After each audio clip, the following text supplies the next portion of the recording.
നാർക്കണ്ട ടൗണിൽ ഒരു 1.5 കിലോമീറ്റർ മാറി ഒരു ചെറിയ ക്യാമ്പിംഗ് ഒക്കെ ചെയ്യാൻ പറ്റിയ രാസ്ത സ്റ്റേസ് എന്ന് പറഞ്ഞൊരു ഹോം സ്റ്റേയിലാണ് നമ്മൾ ഇന്നലെ സ്റ്റേ ചെയ്ത്. ഇന്നലെ ഇവിടെ എത്തുമ്പോഴത്തേക്ക് ഇരുടായിരുന്നു. അതുകൊണ്ട് തന്നെ ഒരു ആപ്പിൾ തോട്ടത്തിൽ ആ സ്റ്റേ ചെയ്യുന്നുള്ള രാവിലെ ഉറങ്ങിയിട്ടപ്പോഴാണ് മനസ്സിലായത്. നമ്മൾ നിൽക്കുന്നതിന്റെ നേരെ ഓപ്പോസിറ്റ് ഉള്ള മലന്റെ മുകളിലാണ് ഹാട്ടു പീക്ക് വരുന്നത്. ഇവിടുത്തെ മെയിൻ ടൂറിസ്റ്റ് അട്രാക്ഷൻ ആണ് ഹാട്ടു പീക്കും അവിടുത്തെ ഹാട്ടു മാട്ട ടെമ്പിളും. നാർക്കണ്ട ഏകദേശം ഒരു 8 കിലോമീറ്റർ ഉണ്ട് ഹാട്ടു പീക്കിലേക്ക്. അവിടുന്ന് പിന്നെ ടെമ്പിളിലേക്ക് ട്രെക്ക് ചെയ്ത് കാരണം. നാർക്കണ്ട അറിയപ്പെടുന്ന ഇന്ത്യന്റെ ആപ്പിൾ ബാസ്ക്കറ്റിനാണ്. ഇവിടെ തോട്ടത്തിലൊക്കെ ആപ്പിൾ പൂട്ട് തുടങ്ങിയിട്ടുണ്ട്. ഒരു ജൂലൈ ഓഗസ്റ്റ് ഒക്കെ ആണെങ്കിൽ 3 ആപ്പിൾ നിട്ടാണെങ്കിൽ ഇവിടെ വെക്കാം. നമ്മളൊന്ന് നടന്നു വരുമ്പോഴത്തേക്ക് അനൂപായിട്ട് റൊട്ടിയൊക്കെ ഉണ്ട്. അതിന്റെ കൂടെ പീനട്ട് ബട്ടർ അടിച്ച് മെല്ലെ ഇവിടുന്ന് ഇറങ്ങാനുള്ള പരിപാടി നോക്കി. ഇതാണ് നരേഷ് മാർ. ഇന്നലെ റൂം അന്വേഷിച്ചിരുന്നപ്പോൾ മൂപ്പരെ പരിചയം.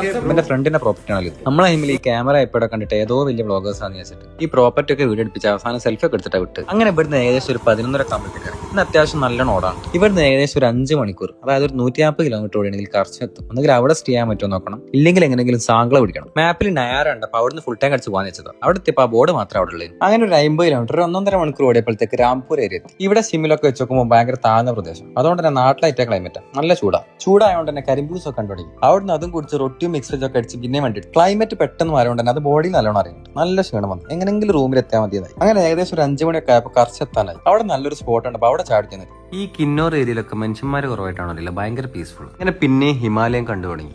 തണുപ്പും കൂടി വരുന്നുണ്ട്. ഇന്നിനി സാങ്കള പിടിക്കാൻ പറ്റുമെന്നറിയില്ല. അപ്പൊ ശരി.